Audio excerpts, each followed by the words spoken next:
छोड़ेंगे। मैंने सबसे मदद मांगी, मुझे कोई मदद नहीं देगा। अब मैं कहती हूँ बेहतर है कि मैं खुदकशी कर लूँ बस। Auntie Shamim says she was eating dinner with her family when students from the mosque burst into her home, accused her of running a brothel, abducted her and her daughters and took them back to the Red Mosque. There, according to Auntie Shamim, began the torture. जो आदमी औरत आती थी, बाल यूं खींचते थे, तस्लीम करो। मैंने कहा तुम्हें सबूत मिला है? नहीं। फिर मैं क्या तस्लीम करूं? कि फिर तुम्हें बाहर निकालेंगे, वरना तुम्हें अंदर मार देंगे, दफन कर देंगे। उन्होंने अंदर जाके जमीन दिखाया कि तुम्हें इधर गड़ा खोद के इधर दबा देंगे, खत्म कर देंगे। So far as Maulana Ghazi is concerned, the abduction of Auntie Shamim was justified because the police had done nothing about neighbours' suspicions that she was running a brothel. We are not saying that we want to take the law into our hand or we want to do the policing. But you did. But we did. Why? The question is that why? It is, for example, when the departments are, as I said, that the system is not working. It's a total failure. I mean, when the departments are not doing its job, for example, police is not policing. It is police job to stop the brothels because it is illegal according to our own laws and according to Islam. Back at the Red Mosque, separated from the rest of her family, Auntie Shamim says she was forced to confess to making money from prostitution. वो कहते हैं हम तुम्हें बहुत तशद्दुद करेंगे। उन्होंने इधर डंडे मारे, इधर डंडा मारा, हाथों पे मारे, बहुत तशद्दुद किया। फिर उन्होंने ये पैरों से ये नाखून खींचना शुरू किया कि तुम मानो इतना तशद्दुद किया। अगर मुझे वो कहते कि तुम अपने बेटे के साथ बुरा हो, हम कहते ठीक है। इतना तशद्दुद उन्होंने हमारे साथ किया। I mean, she is telling many lies because she is used to it and she is that kind of a lady. But she was kidnapped, wasn't she? It was not a kidnap because you know that our students went to shut down her brothel, and that was it. And the female were there, not the male. And at that very moment, she started, I mean, fighting, and she abused, and she was almost fighting, I mean, with the students. Then they brought her here. They had come to her home, though, so isn't it logical? It was not home. It was not home. I mean, it was a home like home. It was a house, but it was not used as a house.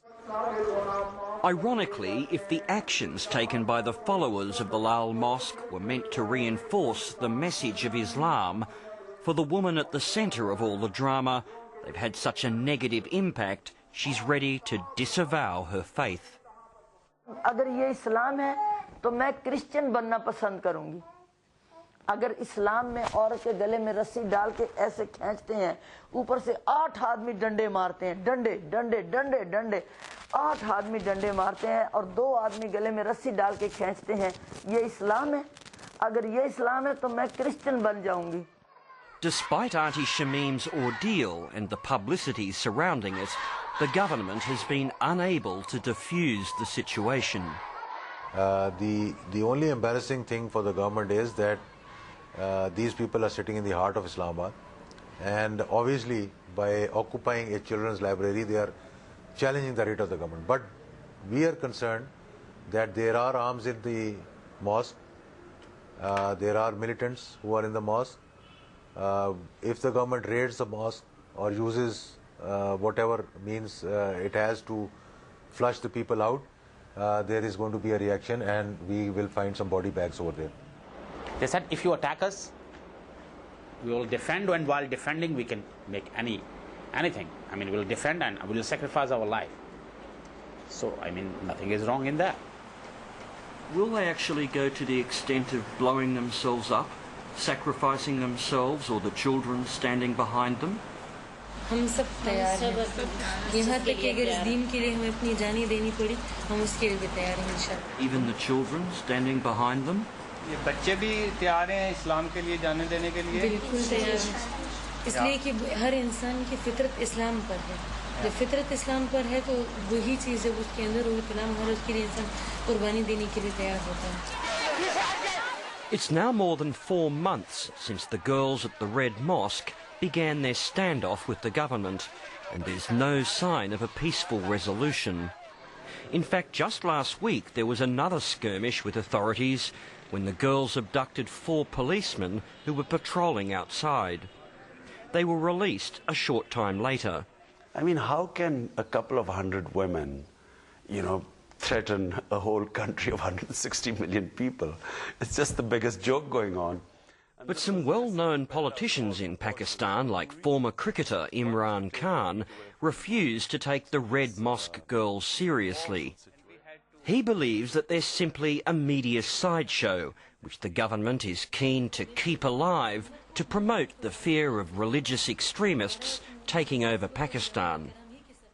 This is General Musharraf showing the Taliban cross to the American Dracula. It's to scare the Americans that, listen, if you don't do anything, if you don't help me, I'm your man around here, this place will be swamped by these Taliban-type religious extremists.